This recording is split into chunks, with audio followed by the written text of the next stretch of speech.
So last time we talked about digital transformation from a point of view of organizations and really much more of a business approach. What happens to companies, to the corporations, to sectors, industries, right? Do you remember what we talked about? Anyone can tell me one conclusion from last time? What is digital transformation?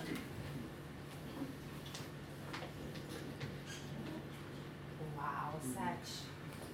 Okay, there you go. Digital transformation is a transformation in services or in products that happened when digital technologies came in our world, and it can happen like from physical books to e-books, or it can create some services, some new services like online banking, and it had changed the point of view of some something like some services like the online banker and the whatsoever. All right, and very good, thank you. Okay, it's a very good start. Actually, quite. I mean, it has the elements that we're talking about transformation also and processes, and the change is at the core of it, and that is why today's class will be much more focused on digital transformation. That is reflected in the way we individuals, people, and society experience it, perceive it, and have to do something about it. So Lorenzo will be giving the talk, and then we can have a discussion. So enjoy. I didn't know I was going to be giving a talk. Yes. So, last week you saw a bit of a business side to digital transformation, okay? Since we know that Monday you are sleepy and it's a hard day, and today we start with a word that you have probably encountered every day in your life, and it's probably one of the most used words in your common language, which is epistemology. Okay? So, what is this about?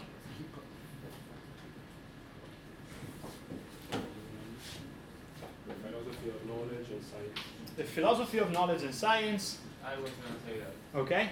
More other ideas on this?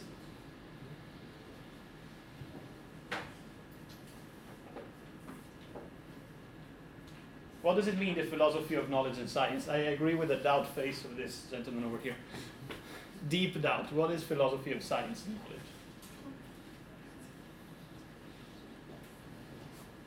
It's about questioning what is knowledge, what is how is it achieved, what is real knowledge. Okay, what is knowledge, how we obtain it, if we obtain it, what is real knowledge, what is true, what is false, okay? So assigning these type of value judgments in some sense to knowledge. What else?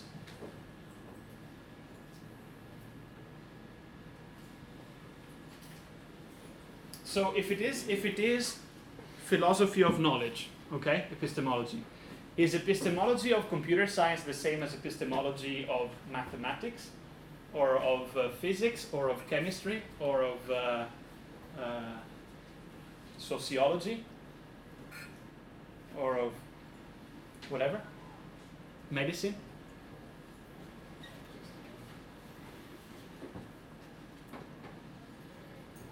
Who thinks epistemology of computer science is the same as epistemology of medicine?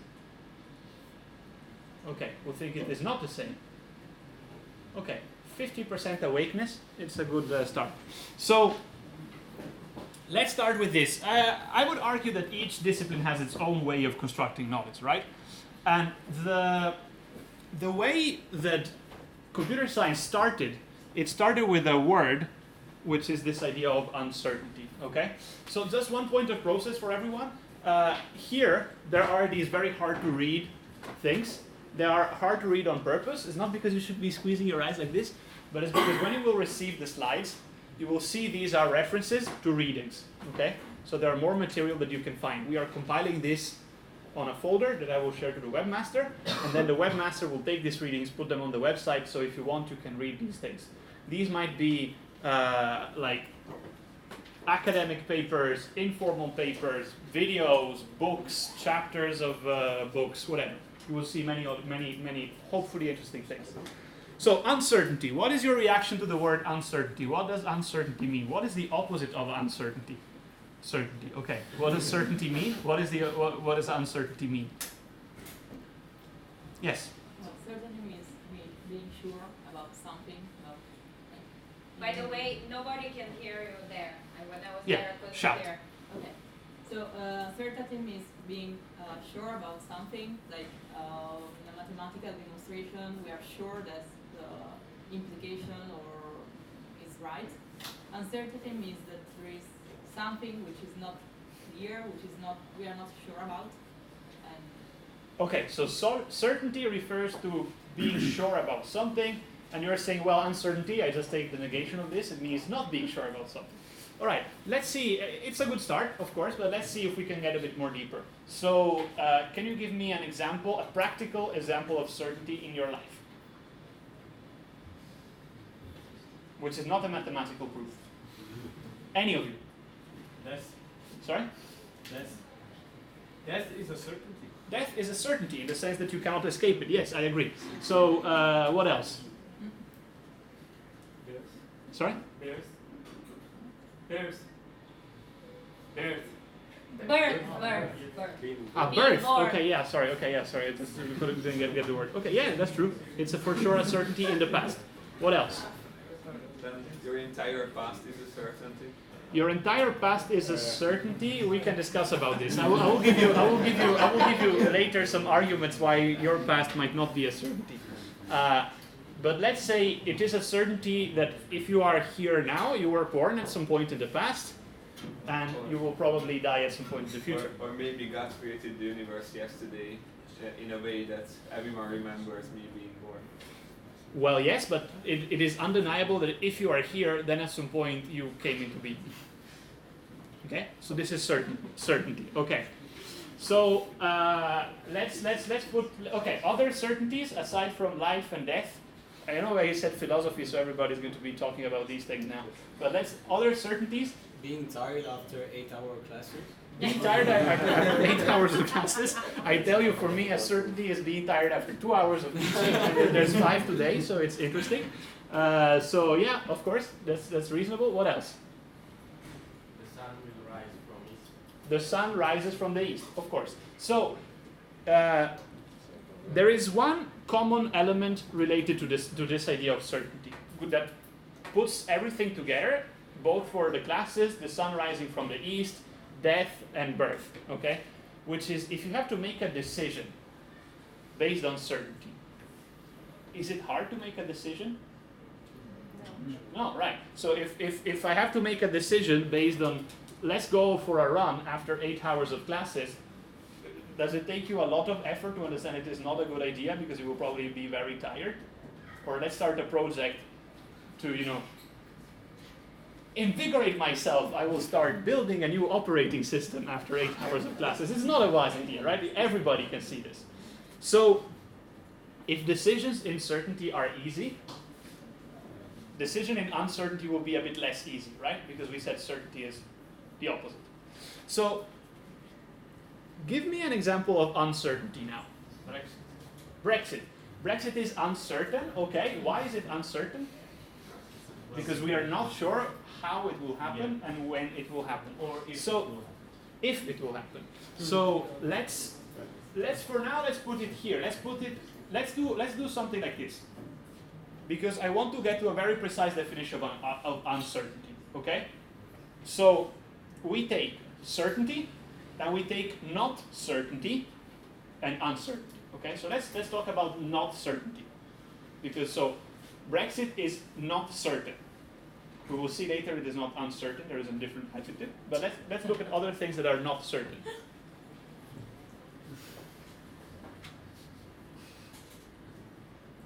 The weather The weather for when? For today? for tomorrow. For tomorrow. Okay, the weather for tomorrow is definitely not certain. I agree. Why? We have the forecast. But they're not that accurate sometimes. There is a margin of inaccuracy, right?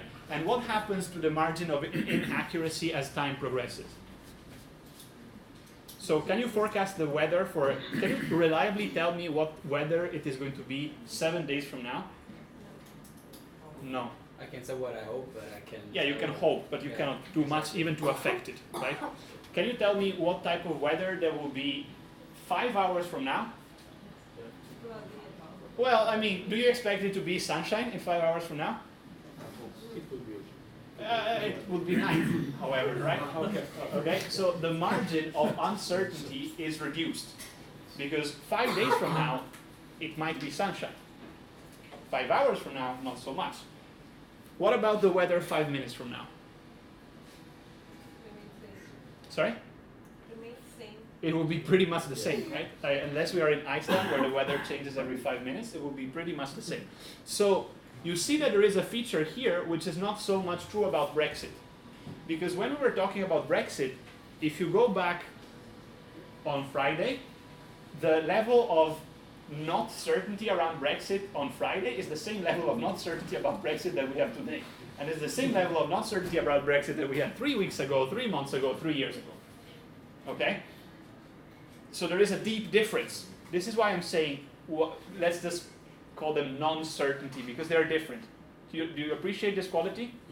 So we have the weather type of uncertainty that kind of converges to something, and you have the Brexit type of non-certainty that is always a mess. Okay, so let's stick to the weather example. Can you think of other things like the weather that have this feature that the more you try to narrow the space of possibility, the clearer they become?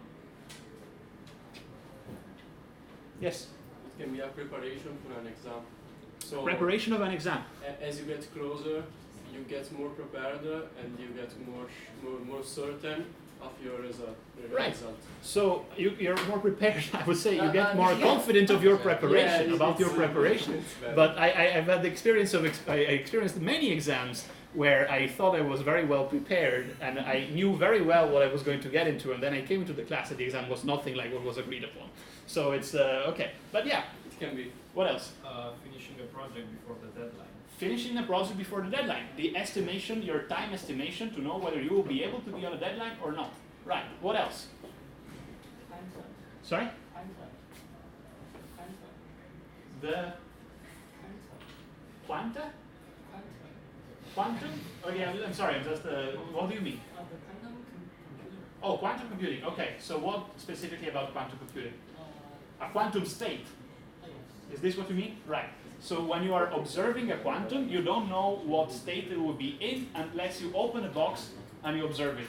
And at that point, something strange happens. I don't want to get into quantum discussions, but yeah. Yes, it's a very good example. We will see it's very good. All right, what else?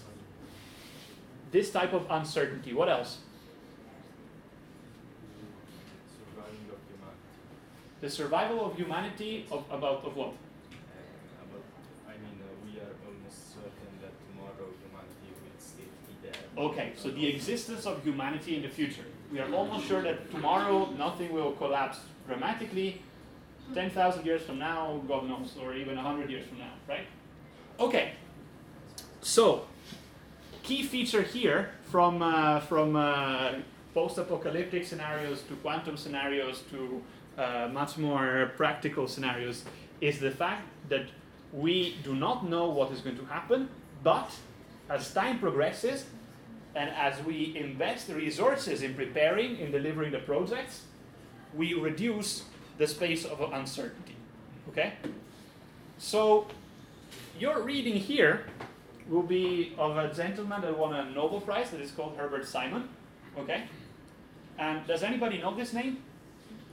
Okay, who knows of Herbert Simon? Okay, nobody. Who knows of Alan? Oh, one. Okay. I know, but I don't know why. No, it's okay. It's okay. Just if you heard the name, I will not poke you further. I swear. Who knows of the name of Herbert Simon? Okay, at least one. Good. Who knows of the name of Alan Turing? Okay, that's interesting. So, who heard these two surnames, Newell and Shaw? What is the second? Shaw, S-H-A-W. Okay, so since everybody of you knows Alan Turing, I swear I didn't poke you about Simon, but I can poke you about Alan Turing. He is famous for being the father of computer science. Okay, so far so good. Concretely, what are his main contributions? Yes? The definition of a Turing machine. The definition of the Turing machine, which means what? An abstract machinery that can simulate every computer today. Okay, you are saying that a Turing machine is an abstract machine that can simulate any abstract machine. It has a very precise... Every concrete machine that we have. Okay. It's the theoretical base for today's computer. Okay, how is it the theoretical base for today's computer? They can compute the same set of functions. Which is what? The computable functions. All right. Can somebody give some hints to get out of this deadlock? How is a Turing machine made? It's an infinite tape. Okay. A writer head and a set of and a state machine. Yeah. Okay, so it has a state machine which defines what operation it can do, and it has infinite memory, right? It will read the memory, process chunks of memory through the state, how the state machine defines it should be processed, and output it where? In the same state, okay, in another state, which is not the basic. Sorry? That's the basic version. That's the basic version, okay? So far, so good. Okay, what else? What are the other contributions of Alan Turing?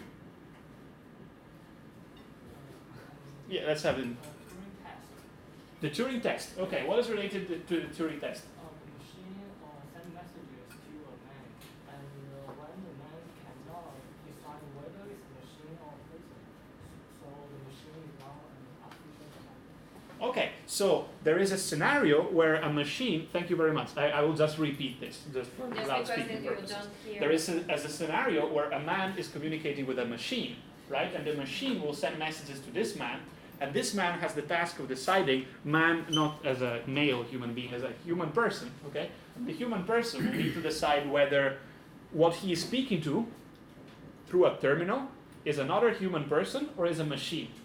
In the moment in which the human person remains uncertain of whether he is speaking to a man, to a human person, or to a machine, that machine, by the Turing test definition, is said to be intelligent. Do you see how uncertainty applies to this scenario? I am communicating with the housekeeper, right? I have a reasonable certainty that he is a human. But if I communicate through him via message, right? I can exchange messages and I will more and more converge to the opinion that either I'm speaking to a human person or I'm speaking to a machine. So my level of uncertainty decreases over time as I get more information from him. In this case, the messages he sends to me. If my level of uncertainty remains constant and I cannot sway my decision on one direction or another, the Turing test says this machine is intelligent. Okay? All right. What else? What else did Alan Turing say in this sense?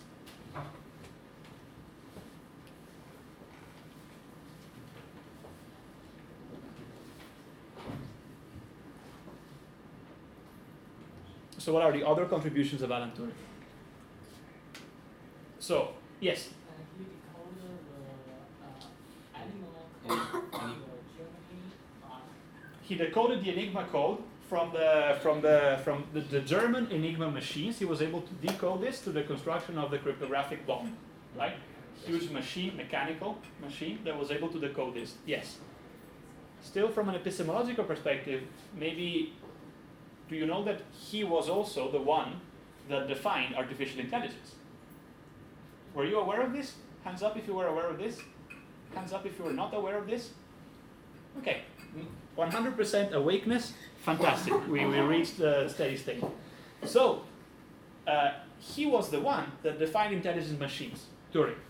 Turing defined intelligent machines with Newell and Shaw, which were two of the biggest co-authors of Simon. Okay, so this is at the distance of one co-author from Alan Turing. Okay, so it's quite to computer science. Now, I will give to you quickly how the decision making of uncertainty works, and then I would like to reflect with you what this reminds you of. Okay. So we talked about the decision making of certainty. Okay? And it's a very linear process. Okay? I have some preferences about what I should do. I formulate a goal. I want to deliver the project, which leads me to an action. I do it. That has a consequence. Necessary. There's no escape from it. If I am certain that I can deliver this project, it means I have my goal, I know what actions I should take, I perform them, I deliver the project, congratulations. Decision making necessary, close to zero, because all of these things are immediate, right? So then there is a level, which intermediate, which we call of risk, which is the situation where you enter when you go into a casino. Okay? When you go into a casino, what is the best choice you can do? Leave. Right? Exactly. But how much time did it take for you to reach this conclusion? Close to zero. Because you know that this is a probability game. Is there uncertainty involved in the casino? Yes or no? Yes. Why? Yes, why? Who says yes? Okay, who says no? Of the people that say no, why no? What's the question? Is there uncertainty involved in a casino? Still haven't heard it. Is there uncertainty involved in a casino? Yes. Well, some said no. I am of the party of no. Let's see. The people that said no, can you try to tell me your reasoning? Yeah, let's have him and then you. The house always wins. The house always wins. The problem. Why do you know that the house always wins? Because I mean, it's a business, and they wouldn't be in a business if they didn't always win. Right. So okay, of course. The What same. about same? Always gonna Okay. say the same. Other opinions on this? Can you give me a non-business definition of this? Yes. Yeah, I think it depends in some way. If I'm a person and playing in a casino, I'm playing in the short term, so the uncertainty is like heavier for me. But for the casino, since it plays in the long term, there is less uncertainty. So let's put it this way. Assuming we have infinite time. So for me, there is not uncertainty. Okay. What about you? Yeah, with time we see that it is a certainty that the house always wins, but in the short term we cannot say that because you can also pay one game, win $2,000 and go out. So However, there is another point, which is this.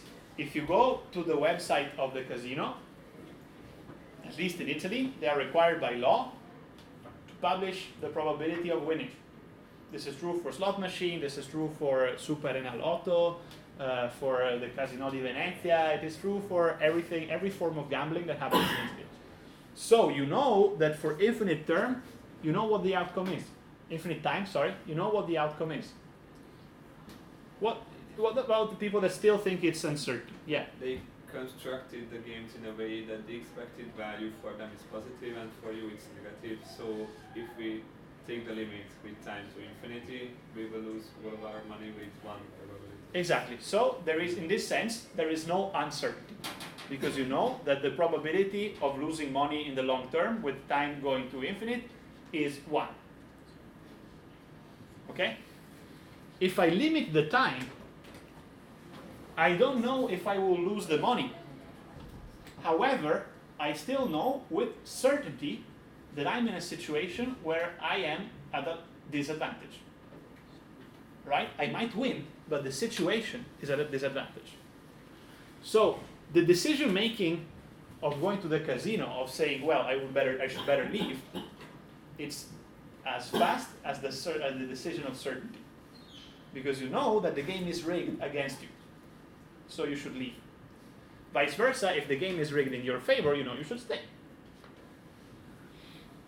But this is not what happens in uncertainty, in the weather scenario, okay?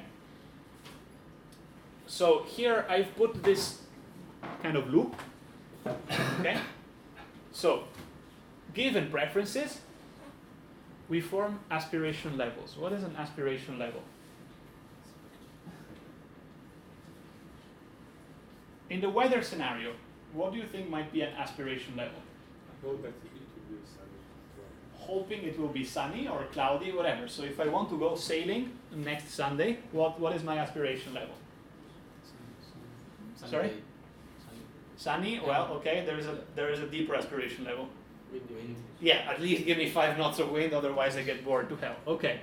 What else? What are other examples of aspiration levels? If I want to deliver the project on time, what is my aspiration level? Finish like 2 days before the time. Or You are very all the time. optimistic. It is very clear that you are still studying in university. You want to finish at least 1 second before the deadline. Okay, yeah. Okay, yeah. Or you might even push more ambitious aspiration levels. At least 2 days, okay. Right. If you push more ambitious aspiration level, you can have some like delays in the process. And Let me put some brackets. What happens if I push more ambitious aspiration levels to the uncertainty? it will be more uncertain for that aspiration level, but I think that for a person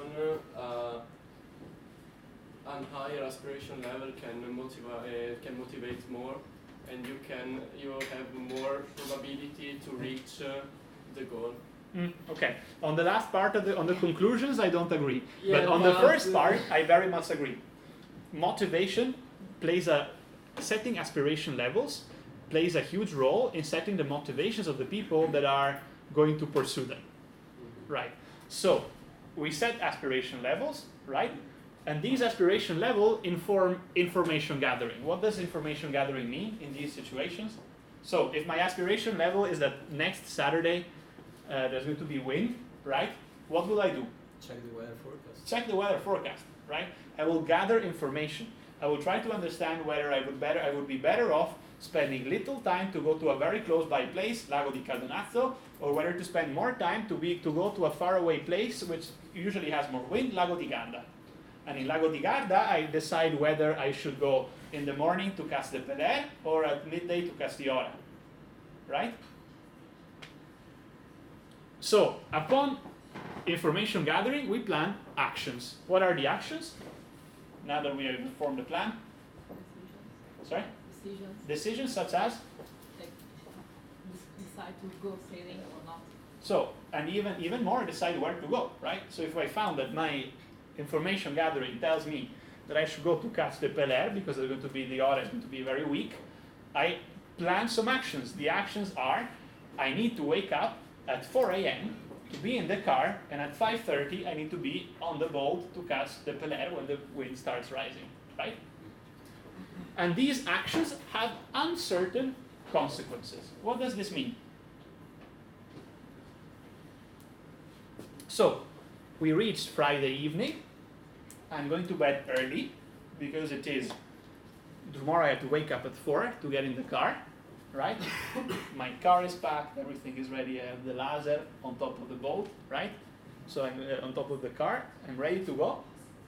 The following day I wake up and I go to Lago di Garda. Will I find the wind? Maybe. The consequence is uncertain, right? Maybe I go to Lago di Garda and there are 2 knots of wind. Shit. Right. So this prompts me to redefine my aspiration level. How does my aspiration level change? It decreases, yes. And so I might not want to go and train for doing very fast sailing. I might want to decide to learn slow sailing today, right? So my aspiration level changed. And now I might decide to gather some more information and continue this until I reach some sort of decision or my time runs out. Okay? What does this thing and this type of thinking remind you of if you are in computer science? Sorry? Feedback loops, yeah. While, then what? What are you saying? I just have to. Okay, what else? What does this thing remind you of? Back propagation. Back propagation in machine learning, yes. What else?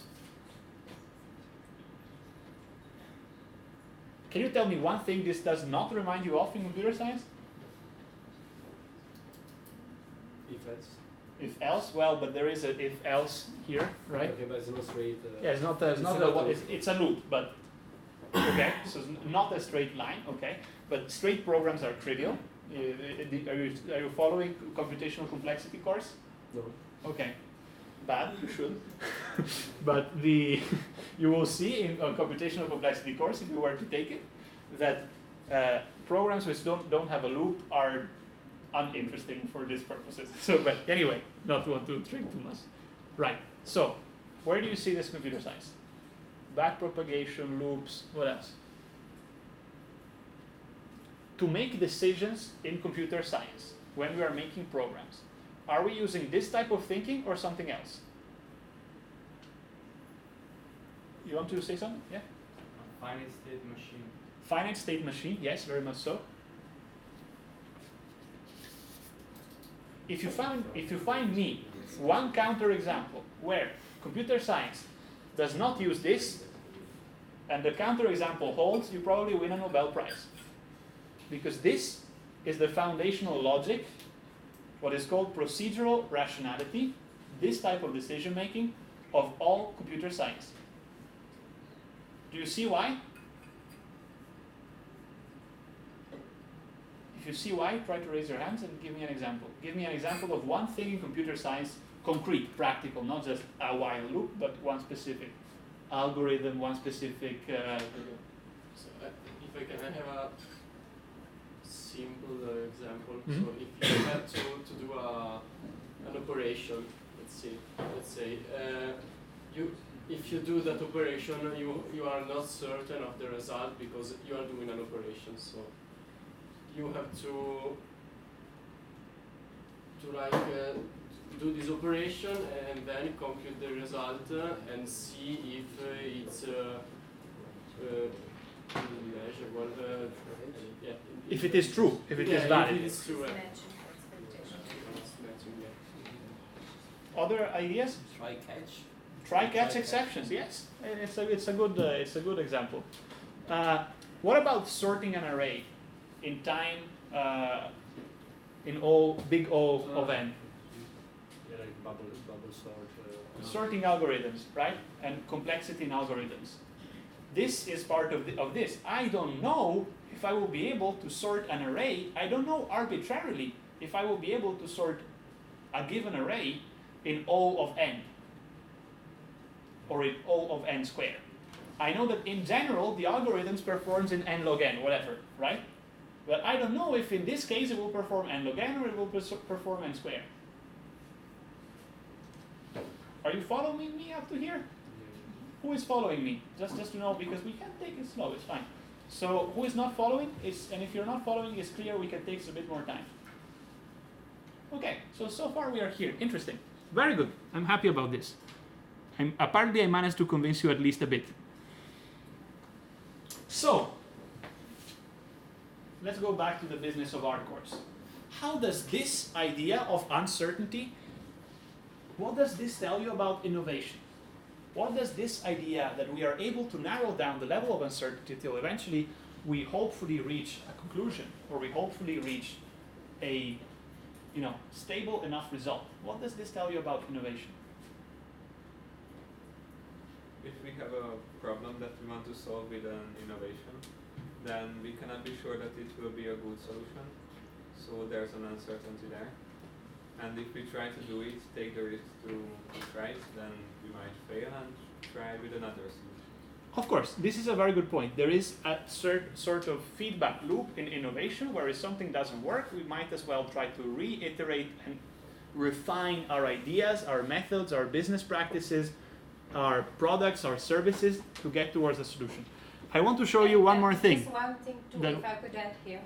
If you are thinking about agile, I know agile has been a very popular form of, let's say, recent has been agile design, they're saying, and playing with agile. And they're talking about using agile and design thinking in organizations, also in the way you maybe prototype. Isn't this also related to that? Well, this is about something which is related to the fact that, and I want to, this is what I wanted to highlight, one thing. So, doing this loop is not free. Because if you are doing this type of innovation, every time you go through the loop, you're spending something. Time, money, brain capacity, resources. You're spending resources. And in your life, you don't have infinite resources. And at some point, you might reach the end of your resources and still face uncertainty. Okay? I want to give you another very concrete example of uncertainty, which is one of my favorite. Who here plays role-playing games? Dungeons and Dragons, something like this. Okay, good. At least, so I was betting with Milena, I was telling you, it cannot be that this is a course with 50 students and there are not at least 5, there is not at least 10% of real nerds like me. It's impossible to believe this. Because Very good, that's I'm an very argument. happy. So, Whether you really relate to this. so let's see. You know, so can you explain how a armor class check works in D&D? Oh, I'm not playing D&D actually. Okay. I'm playing role-playing games. Something similar to an armor class check, if you know. Where you have to basically roll under a certain point or higher a certain point. It depends on the MG. Right. You have to roll a die, add some modifiers which represent your character, and then there is another person, which is called the game master, typically, that validates the result of your roll, right? And the game master will know what is the target. However, most of the times, he will not tell to you what the target is. He knows that you have to roll at least 10 on a 20-sided die. He will not tell you have to roll at least 10. He will keep this information for himself, right? So what happens is that you will roll the die, and a result will come out. 16. And the game master will tell you passed. So you have a level of uncertainty before, which is I have no idea what is my target, right? Then you roll a 16, and what new information do you have? 16 is good. 16 is good enough, right? So this sets a lower limit. So then you roll again, and you roll a 5. And the game master says it's not good enough. What happens to your uncertainty level? You have a minimum level. Now you have also a minimum. You have an upper, let's say, bound, and you have a lower bound. Okay. So as you keep doing this, what happens to this? It will progressively narrow down. However, you are not rolling dice forever. At some point, something will happen when you will need to stop your rolling of the dice. So either you are very lucky and you roll a 10 and then a 9, and you know that a 10 is good enough, a 9 is not good enough, therefore 10 is the threshold, but you are lucky. There's no other point. Or you roll a 1, and a 1 ends up being good enough anyway, so you know that any roll is fair or any roll is not fair. But either you are lucky or you might not narrow down to one single result. So let's go back to innovation. How can you innovate in uncertainty? So we said you iterate, right? And what Milena told you about Agile tells you one thing which is very important. So you saw that the main added value comes from completing one loop, right? And reaching one destination and updating my aspiration levels and so on. So if this is the logic, what should you try to do? Realize as many instances, parallelize as many loops, or if you cannot parallelize and you have to go serial, run them as many times as you can within your limited resources, right? And another thing, there's also Try the one with the best ratio of reward to cost. Yeah, you try the best ratio of yield to cost. However, to find what is the best ratio, you need to spend resources, right? So you are adding on top of the core loop, you're adding one above, which governs the core loop, right? And there's one. Fail cheap by building prototypes. So basically test the result without building the complete implementation. So building prototypes to fail cheaper, what does this represent in this idea of the loop? Seeing the consequences without suffering all the I can't find the word. Without having to perform all the actions, probably. Exactly. Right? So what you're trying to do is that still, your point is still the same, because if you want to build a prototype, you still need to do actions. But less. Just not to do all of them, but you still need to perform some actions. So what you're trying to do is you're trying to speed up this loop as much as possible, and you're looking for points of failure, right? In other words, if you go back 2 classes on the preparation on the idea of the battles, you're trying to create falsifications. We were talking about the scientific method, how you falsify reasoning, and how you shouldn't be verifying it, you should be falsifying it. So what you are saying is that through the building of prototypes, you falsify, you might find opportunities to falsify more quickly. So innovation here happens by, do you start from scratch every time? Or do you build upon some knowledge? You have experience. You have the experience. The experience is a form of knowledge, right? What were you wanting to say? The same. The same. You have the experience. So if you look at the uncertainty that you have in the creation of your innovation, what happens to the uncertainty as time progresses, as iterations go? It keeps reducing. It keeps squeezing, right? It follows the same pattern. Can you give me examples of innovations that happened in this way or that are happening in this way? The invention of light bulbs. The invention of light bulbs, okay. So we were putting a quote 2 lectures ago that says the light bulb did not come out of the continuous improvement of candles. But please. Yeah, but there were a lot of experiments with different materials to make a light bulb. To finalize, you cannot continuously improve the candle. But once you did the radical step from the candle to the light bulb, you can continuously improve the light bulb. Yes? So there are moments, just to add to this, and the reason why I brought up agile way of doing things, because agile has now entered from computer science space and programming, has entered the world of life. And as Lorenzo was pointing out, there is iterations, loops, learning happening in this. There is minimal investment in resources, so in the prototypes, failing fast, and also the periods when this is happening are what? Very short. So relating why to does this innovation. happen? This happened because of all the things you were pointing out. If you create a master loop that controls the inner loop, right? You were proposing before something along the lines of, I create something, a meta loop, that improves and finds what is the best process to go through this, right? As the master loop progresses, the inner loops is improved, right? So the inner loop runs faster and faster. So the process of incremental innovation, which is what we are discussing now, becomes more and more optimized, and the incrementals happen quicker and quicker and quicker and quicker and quicker, right? So, more examples of this type of incremental innovations? Yes? Like also iPhones. The first iPhone was a big risk, and that they still keep adding new features, and they're pretty sure it will be a success. The first iPhone was risky, and it was a breakthrough.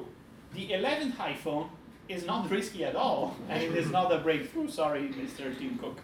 Putting 3 cameras on your iPhone is interesting, but it's not so revolutionary, right? What about Samsung? It's the same story. Yes. Well, come on. Yeah. The invention of the first airplane. The invention of the first airplane. So, but what you're seeing here is that there are processes where after the breakthrough happens, you can improve. Can you give me counter examples of this process? So when does this not happen? When does it not happen that you just need to loop and then good, success, yay, I'm happy? As you said, looping on the candle won't give rise to the light bulb. Looping on the candle will never give rise to a light bulb. You will never be able to achieve a radical step just by looping on one incremental, right? Okay, the candle and the light bulb is a good example. What else? Finding the right political structure. Finding a correct political structure. I agree. You cannot converge to a political structure. You will always be divergent. You will not be divergent. You will be remaining with a fixed or variable within a certain amount. level of divergence. Yes. Later we could have a battle on Brexit. Because What else? What else? Can you elect Donald Trump out of the continuous improvement of electing Obama? It's a real question. It's a very much of a real question. Can you make the Brexit happen out of a continuous improvement of referendums?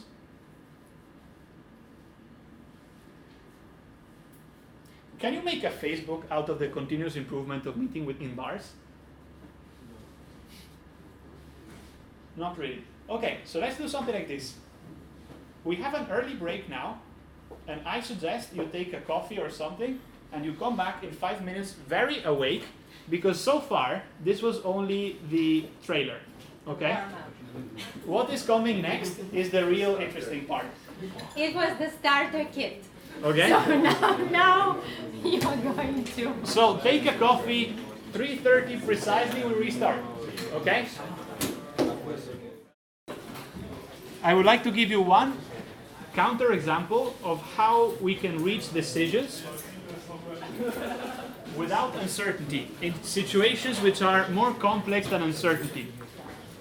And some of these situations we have talked about them before. They are those situations where you don't see the uncertainty narrowing down as time progresses because the loop does not happen, or where the loop happens, it doesn't help you with getting closer to the truth, if such a truth exists. So this is one model that has been proposed by two scholars in management, which are called Daft and Weik.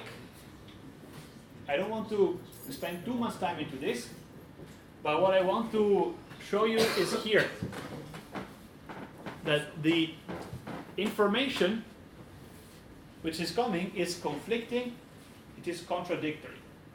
So you have things that arrive to your mind and to your perception at the same time.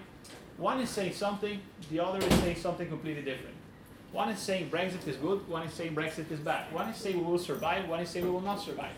One is saying we should go out, one is saying we should stay in. And we have no clear-cut way to discern.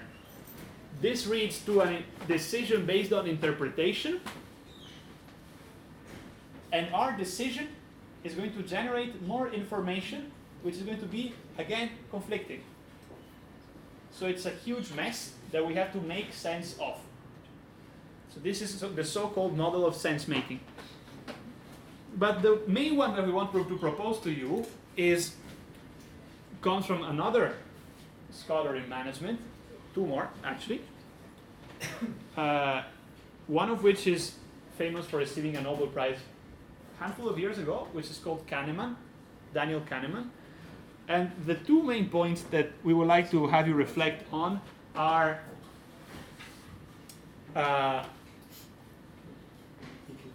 two ways in which you can make things run. You can make things run with autopilots, or you can make things run with manual piloting. Okay? And if you think about this, this is a good metaphor for many things in our lives. When you have the beautiful and fantastic experience of knocking into an administration office and asking you, can I do something? Anything? The answer will be always no. Why? Because no. Because no. So why does this happen on a higher level? Are they operating on manual piloting? Are they listening to what you are saying or not? No. They are giving you a straight answer on autopilot. The answer is unconditionally from the input that I get. The answer is no. This is autopiloting. Why does this autopiloting happen? Because it's simpler. Because it's simpler, it's faster to reach a decision. You are narrowing down the space of something which is well beyond uncertainty to certainty. Right? You are saying, well, I don't need to understand, interpret, receive conflicting information, make sense. I just need to say no. So if it's working, don't touch it. But at least they have to understand what you are asking, because if you ask, is it a problem if I do something and they say no, then you can do it. Yes, so ideally, the autopilot would still need to understand what is happening. Because if the autopilot doesn't understand what is happening, they might limit useful action that the actors controlled by the autopilot might perform. Okay? But why do we use this autopilot? Why is the autopilot of the administration defaulting to no? They don't want to experiment. They don't want to experiment, but why? Riskless. It's riskless. And what happens if you are riskless? Probability of success is more. You are staying stable. You are staying stable. Yeah. Things are working. They are slowly increasing. Let's not take any risk. If I need to challenge, if I need to manually pilot everything, it is a huge load of effort. And if somebody screws up, we are all screwed up. So most of the time, we want the autopilot to be in control. Airplanes work like this. When you are on an airplane, for 97% of your time, you are under autopilot. If the pilot pulls the console this way, what happens to the airplane? Nothing. It's all on autopilot. Okay? So, there are, however, moments where you need to override the autopilot. Because the autopilot is not doing what is actually optimal. He's doing a local optimum, but is not achieving the full potential. Can you think of some of such examples where you need to override the autopilot? When there is a problem. When there is a problem. For example, Emergency landing. emergency landing. If you need to do an emergency landing, the autopilot doesn't know how to do emergency landing. Hudson River, New York, 97, something like this. A flight was going over New York. An engine failed because a seagull entered into the engine. The airplane had to do a landing in the Hudson River, which is not an easy place to land. It's also a bit nasty as a river, I tell you. I wouldn't want to swim there. So the pilot had to take control of the airplane and landed on the Hudson River. The autopilot wouldn't have let him done this. The plane was saved, nobody got hurt, just because of the ability of the pilot to override the autopilot. Okay? What other situations do you see where you might want to override the autopilot? When you are doing a workout and your body feels like it's giving up because you cannot do any more push-ups, but you force yourself to do more and Okay, when you are training, your body, for anything which is related to, let's say, physical exercise, has a reasonable level of autopilot where after a certain level of effort, it says stop.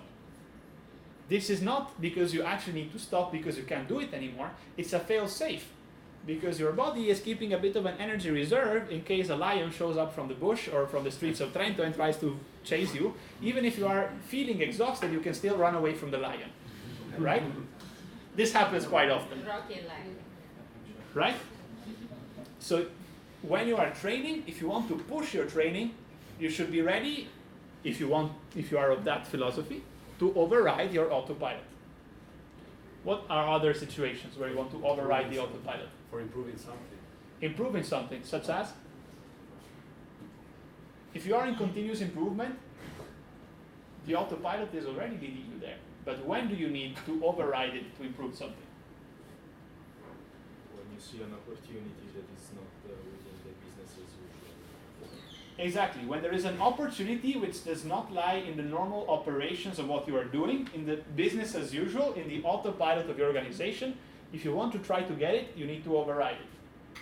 So, this thinking fast and slow of Kahneman, of which we will provide a short extract, also because it's as it happens with many of these business books, it is a 400 pages book that could be made into an 8 pages paper. But it's a very good 8-page paper. It's a masterpiece of an 8-page paper because it tells you something which is very clear. It tells you, as human beings, we have 2 levels of cognition. We have a level of autopilot, which is what we use most of the times. And we have a level of manual piloting, which we use when there's trouble or when there is something big to do. And we need to learn when our autopilot is leading us to suboptimal situation and take the controls in our hands. Okay? So can you think of situations where autopilot happened, but actually maybe it would have been better to override it? Procrastinating. Procrastination. Procrastination kind of tells you should keep going and keep procrastinating, but if you take control, it might be better. What else? There was a series about plane crashes on National Geographic, and many times the autopilot was at fault. So in some plane crashes that happen, the autopilot, the crash happened because the autopilot was not able to control this. So if manual piloting was available, and if the pilot was good enough to have proper control of the aircraft, which is also not to be taken for granted, the crash could have been avoided. What are other situations where autopilot happened? Getting overweight because you're eating unhealthy. Getting overweight because you're eating in an unhealthy way. Yes, okay, that might be it. What else? There was an example coming from there before, I argue, at the beginning of the lecture. By the way, what is interesting is that you apply this concept in your personal life and also in your business or professional organization. So try to think of the combined. When we say autopilot, is a metaphor. Sorry? Analysis exam. Exams of Analisi 1. If you go, why?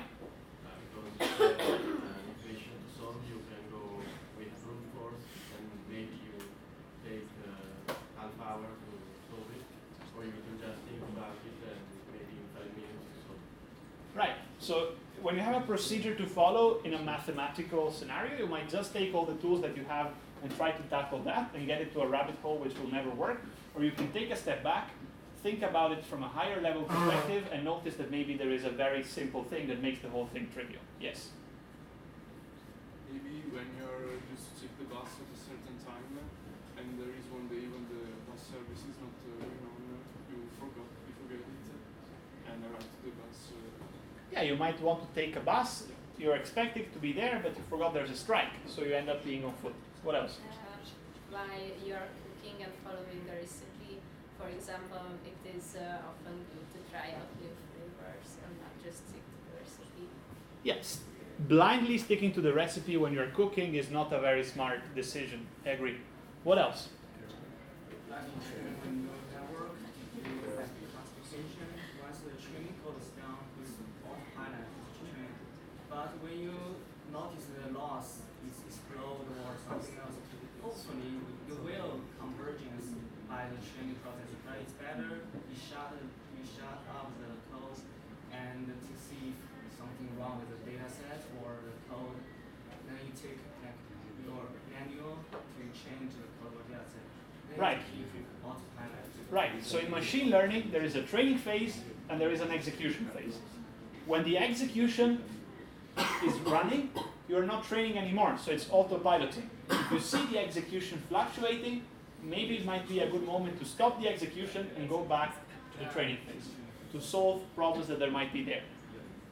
When you're voting Brexit and you suddenly find out that you have voted for leave, even though the majority of the people were thinking to remain, well, maybe you should have taken the helm and avoided this from happening in the first place, right? Autopilots. But then let's talk about what happens in this case. Because there are situations on the opposite side where you are piloting manually, but suddenly the autopilot takes over. Can you think of situations like this? You get attacked by a lion in Trento. You get attacked by a lion in downtown Trento. Yes, this is okay. What are situations like this? Where you are supposed to be in manual control, but suddenly While you're driving and, for example, the ABS, when braking, helps you keep the control of your car. So when you're driving and you use the ABS to brake and to stop, the ABS normally helps you, but there might be situations in which the ABS is not helping you at all. For example, it used to be a problem with old cars, as far as they told me. I never drove a car, but they told me that there used to be a problem with braking in the past. Without Well, ABS. they were still Sorry? experimenting with the ABS. ABS was not so well designed. So you can think of the parallel. There was one situation which they told me was very dangerous. Yeah, they were still experimenting with ABS. When braking on ice, they told me Yeah, that- braking on ice it blocks because they didn't perfect it at the time and so that blocking the tires when braking on ice is not a very smart idea. This, even without a driver's license, I know. Or for example, when you want to do a drift on a roundabout, the control system don't Yeah, if you want to drift on a roundabout, it will not allow you. What else? What are situations where the autopilot overrode the manual? So the manual is not just about taking actions, it's also about taking thinking. It's when you are living in a system and you are clearly thinking of what is the solution. However, the system tells you, no, your thinking is not valid, I'm going to do what I say, because I know that my thinking is better. This is what the system tells you. Maybe when you're like piloting an airplane and that is foggy, you can see nothing, but you are still piloting manually, and the system detects a mountain or an obstacle, and it takes the control. Exactly, and it's still the situation that was being told before, still about the piloting. When the autopilot prevents you from doing something which you know with the manual expertise and with your, let's say, deeper thinking, you would be able to avoid, but the autopilot is blocking you from doing this, and it causes an accident. Yes. What else? Maybe you think about a different path to reach some destination, but then you begin to think about stuff, and so your legs just move without you thinking about the faster route to get there. Right. So if you are deeply immersed into a thought, but then suddenly it gets overridden by all these little things that are around you, this is the autopilot taking over your thinking process. Or when you're driving, but you're so tired that you fell asleep. So basically, your body decides to shut down, even if you don't want to. Right. When you're outside and it's sunny and you can't lower the phone brightness under a certain. This is a very concrete example. I can maybe let's see some more. What about going back a bit into the business or these type of things? Do you know about something which is called the Virtual Boy by Nintendo, 1987? I think we should put it here. It was actually a device that was basically a VR headset, okay? In black and white, actually in black and red. But it was a VR headset in 1987. Do you think it was successful? No. Why? Too early. What does too early mean? There were not the technology. No, the technology was there. It was working. People weren't ready for it psychologically. People were not ready for it. The system is constructed in a different way. The system is autopiloting in a different direction. And even if you try to take control, the system will push you back. It will say, no way. By the way, there are so many examples of exactly this. So when you're talking about this thinking and these philosophies of Daniel Kahneman and what the methods that they were applying, it's not by chance that it is related to economics and winning Nobel Prize in this, because it's very relevant to then phenomena that are happening in the world and in this sector, in business. By the way, Herbert Simon also won a Nobel Prize, Yes, as much as Kahneman. exactly. So, however, here you cannot read, but the two references are Science Technology Studies, Symmetry and Post-Truth, and QAnon and the Emergence of the Unreal. Okay? So nothing to do about business. Why? So, did you hear any of these words? post-truth, QAnon, the unreal. Did you hear any of these words before? Did somebody ever hear them and want to give it a shot and try to say what they are? Post-truth. Did you hear this? Who has not heard of it? Okay, who has heard of this? Okay, I'm the only one. Sorry. Okay, so let's try to see it this way. So, post-truth, or what is 2 years later now, by some called the unreal, is what happens in the moment in which somebody is able to take the manual piloting, change the controls of the autopilot, and then turn the autopilot again on. But now, under his decision, is what happens when somebody is able to construct alternate facts and make, for at least some of the people, the reality. Does this remind you of anything or of anybody? Constructing alternate facts and making them the reality for some people. Fake news. Fake news. History. History. What type of history? Well, not any history. Winners write the history, so Winners write the history. Always filter that. Yes, though there is a different point, because winners write the history is an ex post.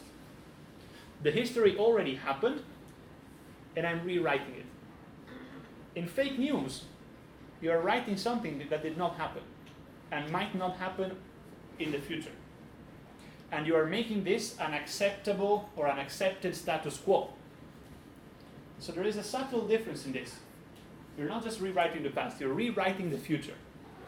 Because you're setting the parameters of the autopilot, so to speak. Who is a master of creating alternative realities and alternative facts? There are at least 3 people that come to my mind that are really good at this. Donald Trump, yes, for sure. You wanted to say the same thing? All right, what else? Who else? Hitler, no, he's dead. So, now, who else? Sorry? Kim Jong-un? Yes, I think he's pretty good at this. That was my second thinking. Actually, no, there was not. Yeah? Maybe the Chinese government. The Chinese government is pretty decent at this, I agree. What else? There's one very local example. Salvini, but also Berlusconi. Masters at rewriting facts. Who else? Boris Johnson. Boris Johnson. Also, Zuckerberg is not so bad at rewriting facts. So, what happens when you rewrite the facts? When there are fake news everywhere, what happens to your brilliant system where you needed to falsify, make loops, and so on? Is it easier to do it? Is it harder to do it? Is it feasible to do it or not? When there are many actors that are rewriting everything. Can you do this anymore? Falsifying and all of this? You have to put in much more effort. You have to put in much more effort. And can you do it always? Do you always have enough effort to put in this? I need to sleep sometimes. You need to sleep sometimes. Sometimes you do not have the effort. You cannot afford to spend so many resources for the sake of pursuing your loop. And what happens when this is a thing? What can you do to take a decision?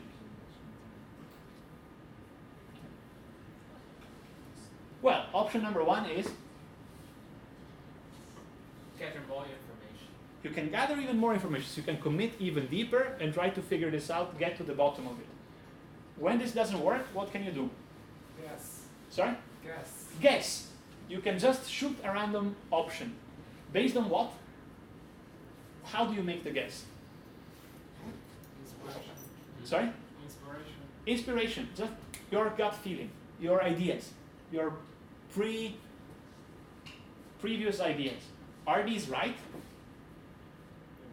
Maybe not. Maybe yes. Maybe you can build heuristics that can refine your sense of what can work and what cannot work. Maybe not. Or you can shoot at complete random. This is also an option. I roll a die and I see what comes out. If an even number, I do this. If odd number, I do that. What other things can you do? When you have so many conflicting information, when people are rewriting the truth, you can just not take a decision. You can let the autopilot do its own thing. But at this point, you are no longer in control. You're delegating the control of your life to the autopilot. Okay? So I think there was a lot of philosophy here, but let's now get real practical with two more structured examples. So we have seen two models. We have seen the model before the break, which is the model of refining, improving, uncertainty, right? I can keep refining, I can keep looping till eventually I converge to an optimum. Or I still reduce the space of uncertainty. And now we have seen another model when this does not happen. It might get even crazier because somebody's altering the facts. It might stay constant. I might not have the resources to commit to this. Fact of the matter is, this does not happen anymore. So, of these two worlds, which do you think is the one that we are currently living in? The first or the second? The first. The first. Who thinks the first? Who thinks the second? Okay, what about all the others? I think it's a mix of the two. Yeah. But what do you think is the newer one of these phenomenons? And what do you think is the one that is slowly creeping towards us? The first or the second?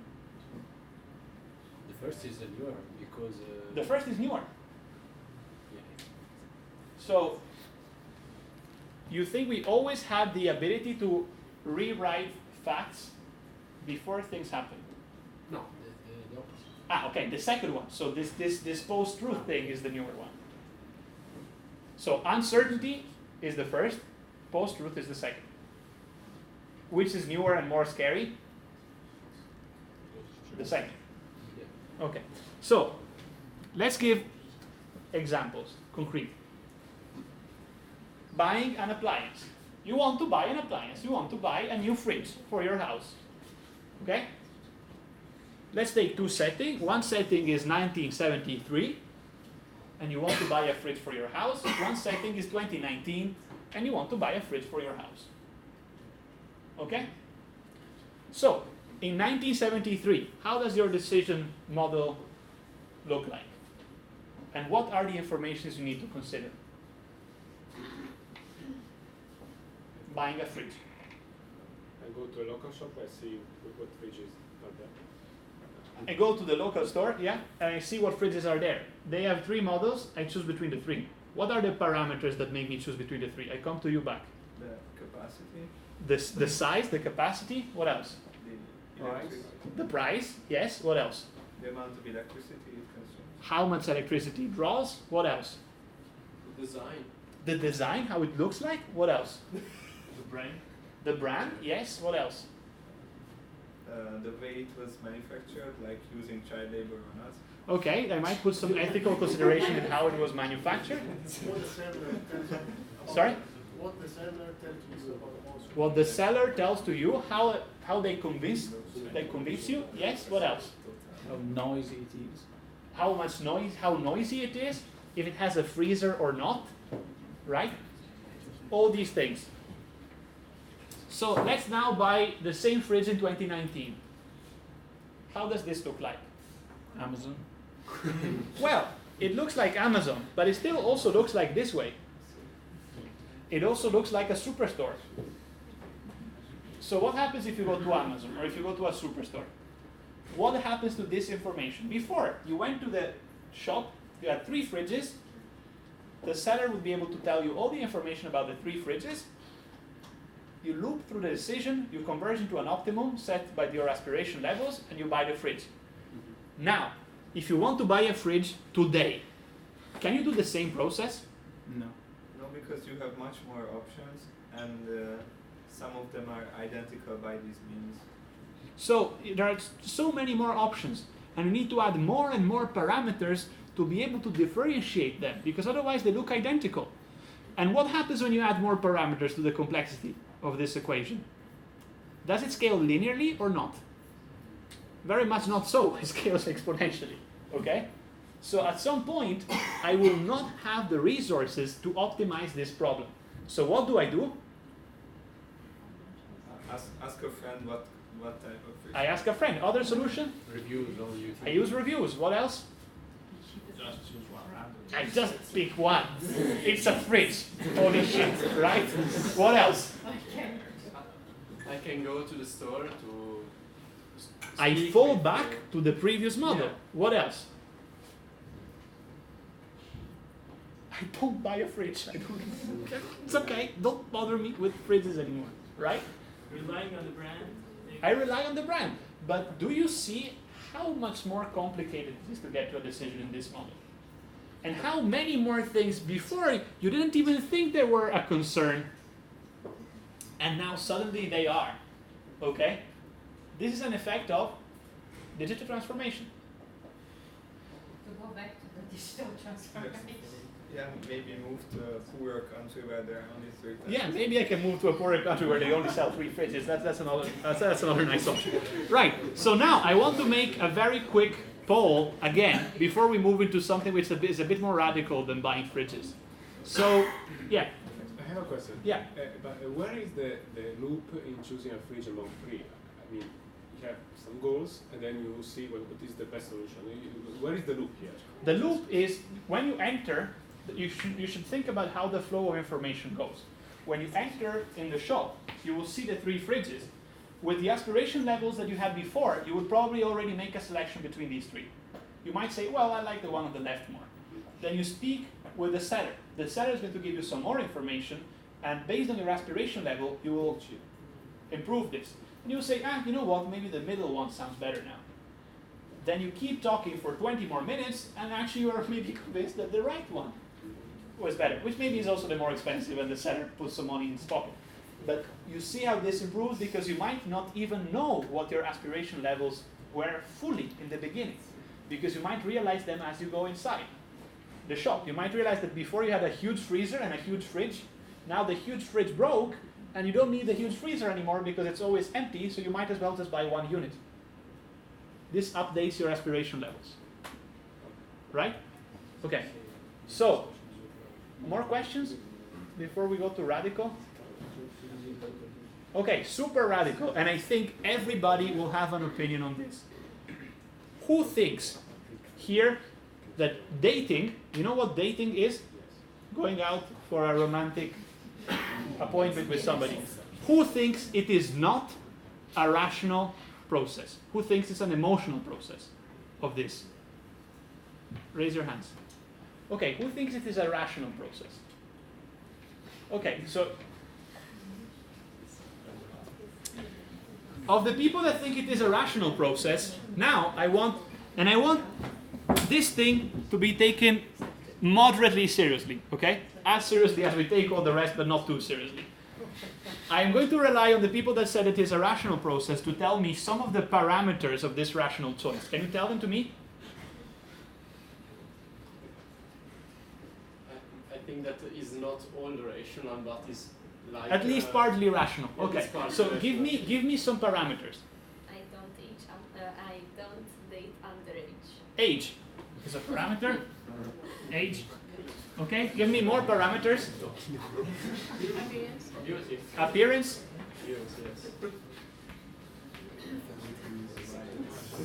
Try to differentiate yourself from your personal experience. More parameters. I think so. Interests.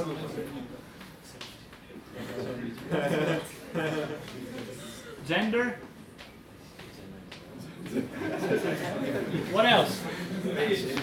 What? Wage. Okay. Wealth. Financial needs. Why did you put here? What else?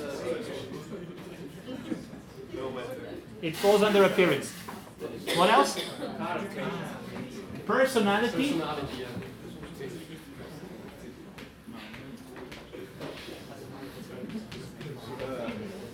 Okay, let's have one more. Educational background. Education? Okay, very good. All right.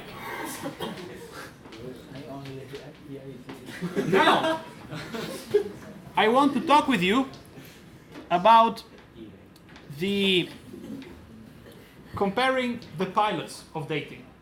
Okay? Comparing your autopilot to your manual pilot. So we have some things here. Which of these things do you think go under are governed by your autopilot and which are governed by the manual pilot? So you can tell me age is governed by the autopilot. Whatever. Tell me. Appearance. Is governed by the autopilot. So appearance is the autopilot. Okay. What else? Gender is controlled by the autopilot. What else? No, I don't understand why it's autopilot. What? Both of them. Both of them, appearance and gender? Well, because usually you are very unconsciously attracted to somebody if you are just looking at appearance and gender. You might like men, you might like women, you might like both, you might like neither, but this is not something that you need to consciously sit down and say, do I like this or not? You see what I mean?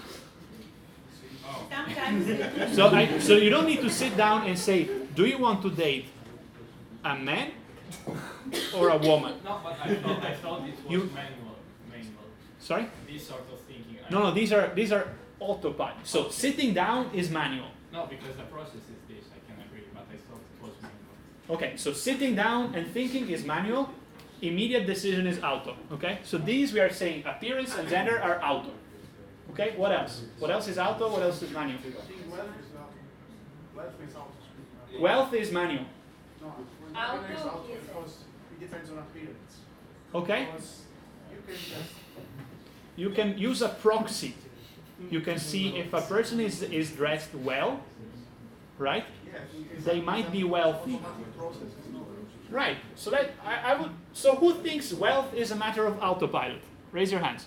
Who thinks wealth is a matter of manual piloting? Raise your hands. There is a diversity of opinions in this still. So let's put it like this. I will put it as both. Okay. I think there are to consider also trade-offs. Of course. Of course. For example. I don't know. For example, if you like a person sentimentally, maybe you can trade off about age or whatever. Okay, so you are constructing a decision model which is a multi-parameter decision model, where we're trying to get a optimum, not just of optimizing one parameter, but optimizing multiple parameters at the same time, right? Yeah. You're going towards Pareto optimality. It's called Pareto optimality. Okay, this is how it is called in decision theory. But let's say that wealth, for now, most people think it's manual, but some think it's auto. So I will put it as manual and auto. Okay? What else? Age, is it manual or auto? Can I have a question? Yeah. When you say you prefer a dating partner who is more wealthy, then you are making the decision automatically. You don't think about it whether I would like to date poor or rich. Well, this is an argument, okay? I think we just agreed that there are diverse opinions. So it doesn't matter. By the way, the direction in which you optimize is not a concern. It's just how you optimize, auto or manual, okay? Right. What else? I think personality is autopilot. Okay, who thinks personality is autopilot? Who thinks it's manual pilot? Okay, diverse opinion here as well. So I think most thought it was auto, but some think it's manual. Okay, what about age? Is age auto? Who thinks it's auto? Who thinks it's manual? It's interesting. For me, age is deeply auto, but with small differences, I think. yeah. So by the way, let's put an agenda. Let's put manual. Okay, interests. Who thinks interests are autopilot? Who think interests are manual pilot? And I would say this is almost exclusively manual pilot, okay? Right. Education. Who thinks education is autopilot? Who thinks education is manual pilot? Everybody agrees it's manual. Okay, very interesting. All right. So let's keep this here for now. Surveys. Now, what I want you to do is I want to compare with you two situations about dating. Okay? I remind you that most of you said dating is not a rational process. Maybe it's partly rational, but it's mostly emotional. This is what you were saying. So I want to compare with you physical dating and online dating. Okay? And I want to take these 5 things here. I will say them aloud because maybe you cannot read them very well in the back. I'm sorry about this. So we should focus on contextual information. What information comes just from the context and not from the person I'm talking with. Focus on the flow of information over time. So this means how much information am I gaining over time? Let's focus on direct information and proxy information. So, am I seeing directly something or am I guessing it out of another parameter? Let's focus on the uncertainty flow. How much uncertainty do I have over time? Remember, broadening or narrowing, what we were saying before? And let's focus on which decisions about the dating are already decided by the context. Okay? Let's take the physical and let's take the online. So, first, let's look at these parameters. Are they exposed in the same way? So you all gain some information about these, right? From these. So, of these, which are direct and which are proxies? So, age, is it direct or a proxy?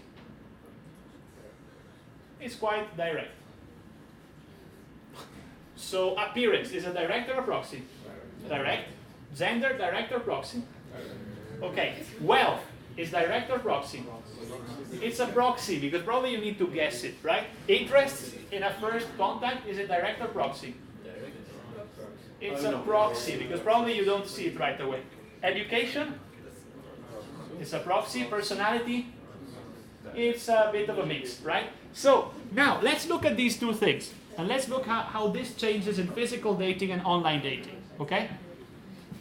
In physical dating, is age direct or a proxy? Direct. You can guess it, but it's mostly direct. You see if a person is 30 or is 50. In online dating, is it direct or is it a proxy? Proxy. It's most definitely a proxy, because if I put a picture, you don't know if the picture is true or not. You are guessing the age from the picture. Usually, I think the age is shown. Usually the age is shown, but you're not seeing the age. You are seeing what the person wrote for the age. Okay? But what if they choose to put another picture? Also. What if the site requires to upload your ID and sets your age? Okay, that might help, but what I'm saying is something which in a physical situation is mostly direct, in an online situation can be a proxy. Okay? Let's talk about appearance follows the same thing, right? Online, this might be a proxy. You might be seeing a proxy. Also because of one more thing. I might take a very flattering pictures of myself. I think on my Telegram I have a very flattering picture of myself. I don't think I'm looking that nice every day of my life. Most of my days of my life I look quite shitty. But or you might decide not to put a picture. I might decide not to put a picture, yeah? Isn't everything proxy online? Most things are proxies online. Almost everything is a proxy. Maybe if I ask you a description of who you are, this is a proxy both online and physical space, or it's direct both online and physical space, because I'm just taking your testimonial of this, right? So let's look at contextual information. Okay, so information that the context gives to me. So let's say I want to date someone. I date girls, and I'm looking for a girl to date at a party in which we are both dancing to 30s music, swing style, right? What does the context say about these things, this information? What does the context already tell me about? The interest. Sorry? The interests are same. The interests are the same. It's in the context. I don't need to dig deeper. It's already there. Right. And can it be falsified? Yes, but it requires a bit of effort. I mean, if I go to a disco, I tell you, I cannot stay there, not even for 10 minutes. So I can falsify my interest in disco music for 10 minutes, but after 10 minutes, I very much cannot falsify it anymore, and I will run away from there. Okay? If your crush is there, you might. If my crush is there, I might falsify this, but you know, it still requires substantially more effort. Right. So what else? What does the context? What else does the context tell me in terms of information? Personality. The personality. What do you mean? If a person dances for means he or she has a strong personality, is not shy. Yeah. If a person is willing to dance in a couple with physical contact, this tells me at least that they are somewhat fine with having physical contact with a stranger, which is already a big piece of contextual information that I can gather from here. What else? What does the context tell me? But I think everything is proxy by our experience. Of course, yes. Everything we talk. Yeah, everything we talk is a proxy through our experience. But then we can still make some discerns, right? So, like, it's true that I experience your gender through my perception, right? But I think it's reasonably, it's a quite reasonable guess for me to guess that you are a man, that you are studying computer science because you're here, right? This is the context.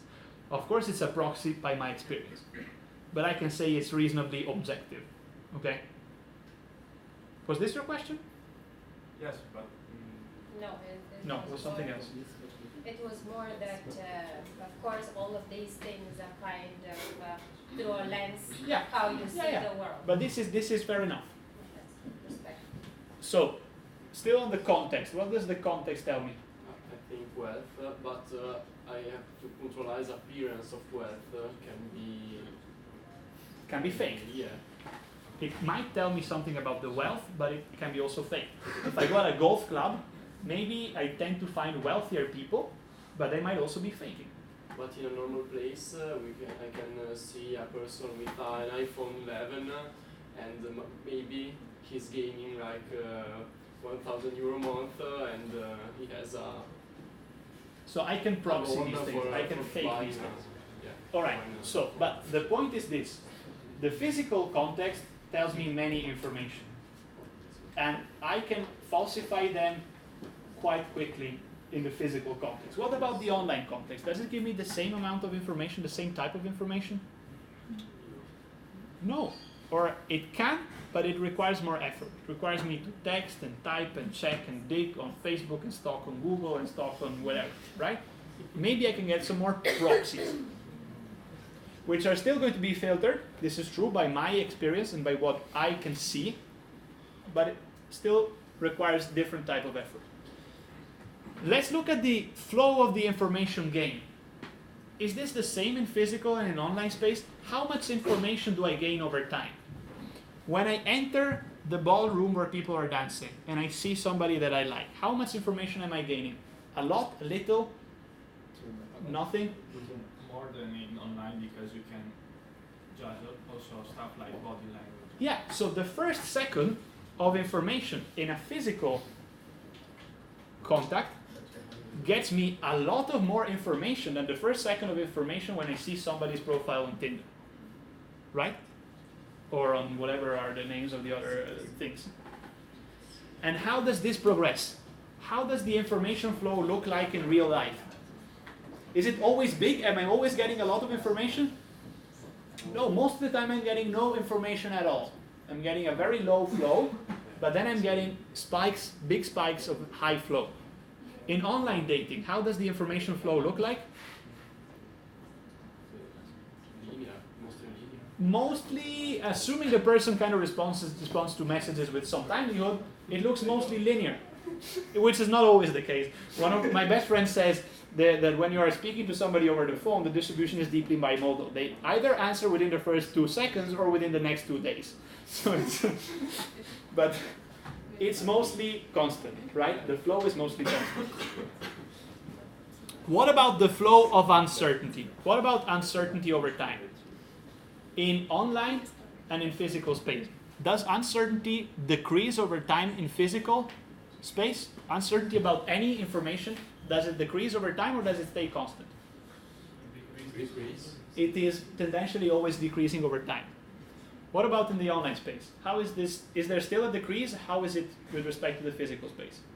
And it can fluctuate. It can fluctuate, right? It might increase even sometimes, because I might say to you in a text, "You're a real," I don't know.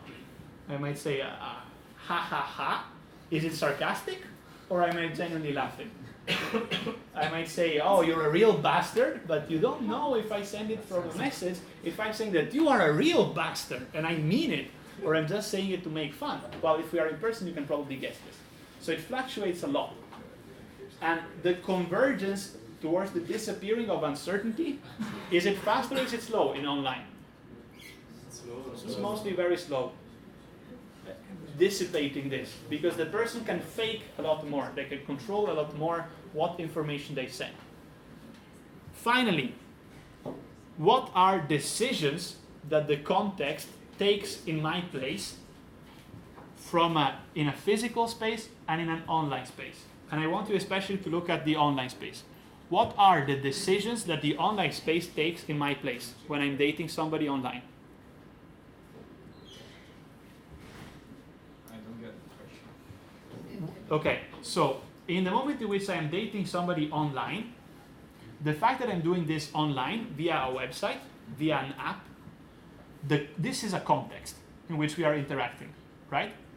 What are the decisions that the context has taken in my place? What are the autopilots that I'm being imposed by the system?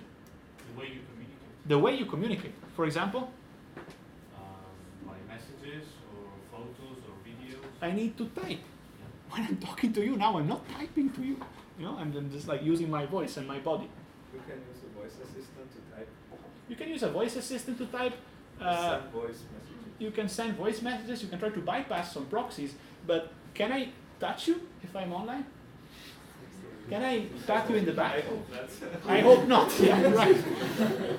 Maybe since we are trying to date on a officially website for dating, we are more prone to then decide to go on with the dating, because you know that both of you are searching for a partner. If you meet a party, we're not sure whether. So the context, if you are in the online situation, the context gives you one information, which is the other person is also looking for a date, which in the physical context you might not know.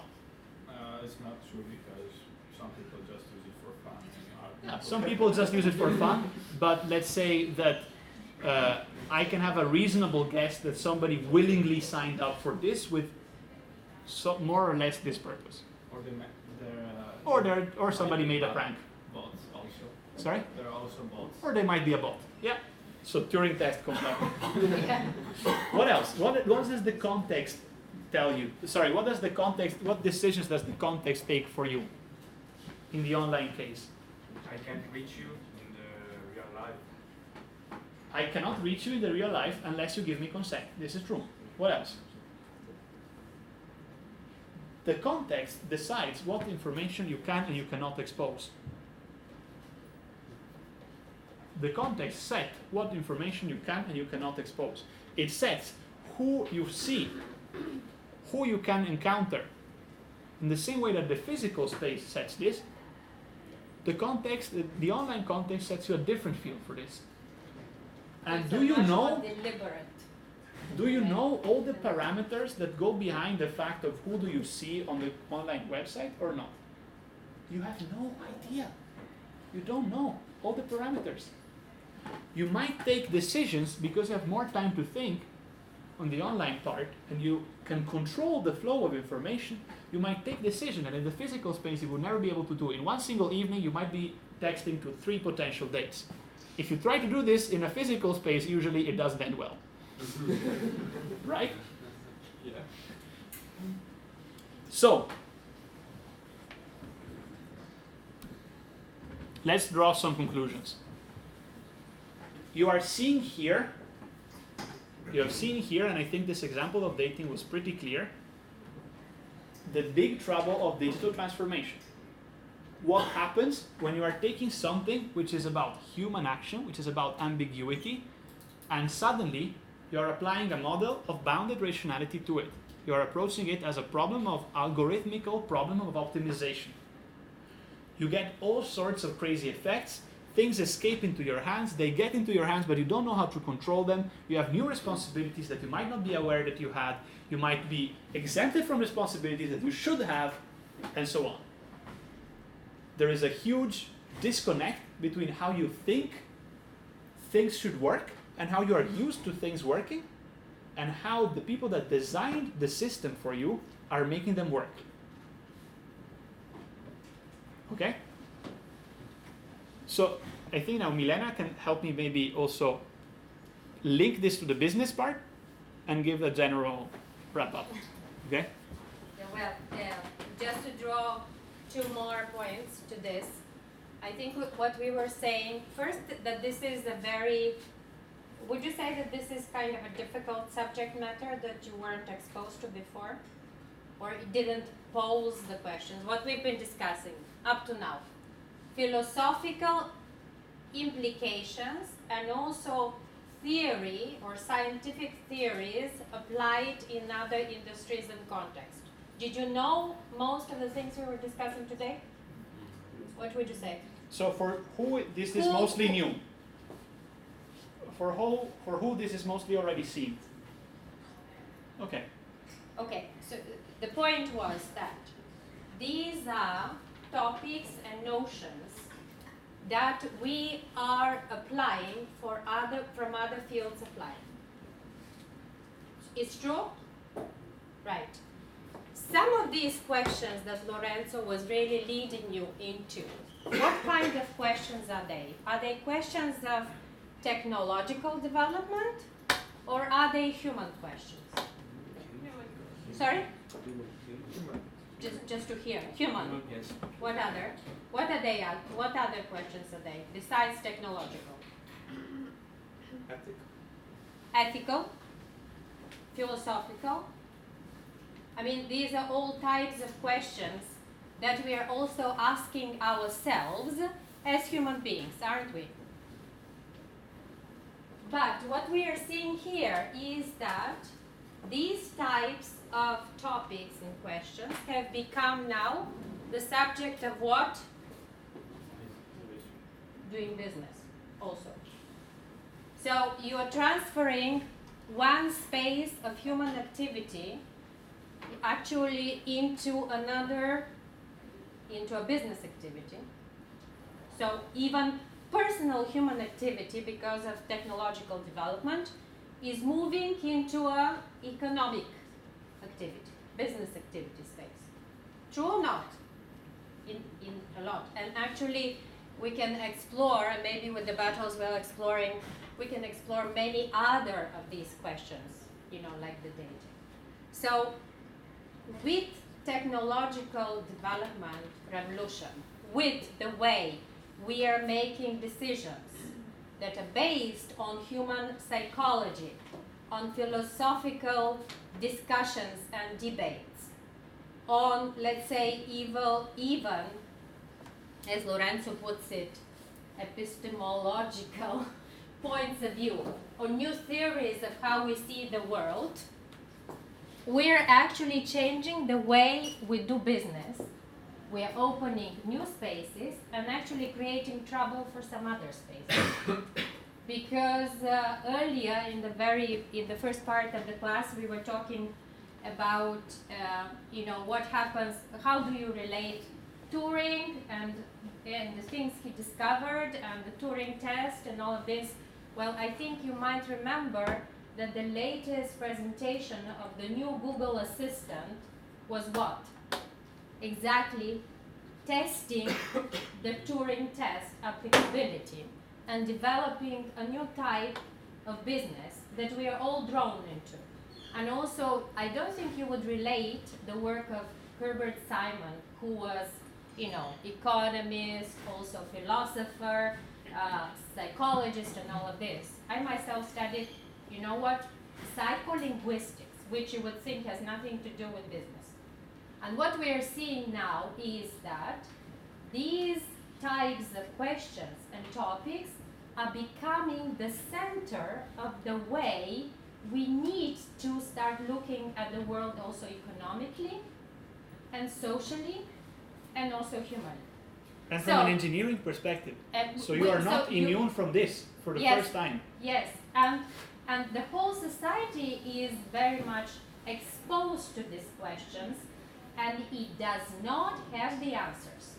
So to me, one of the conclusions from this is all of these topics about uncertainty, risk, also insecurity in a way, change, they are things that you need to take seriously to understand in order to position yourselves much better in the world for what is to come, right?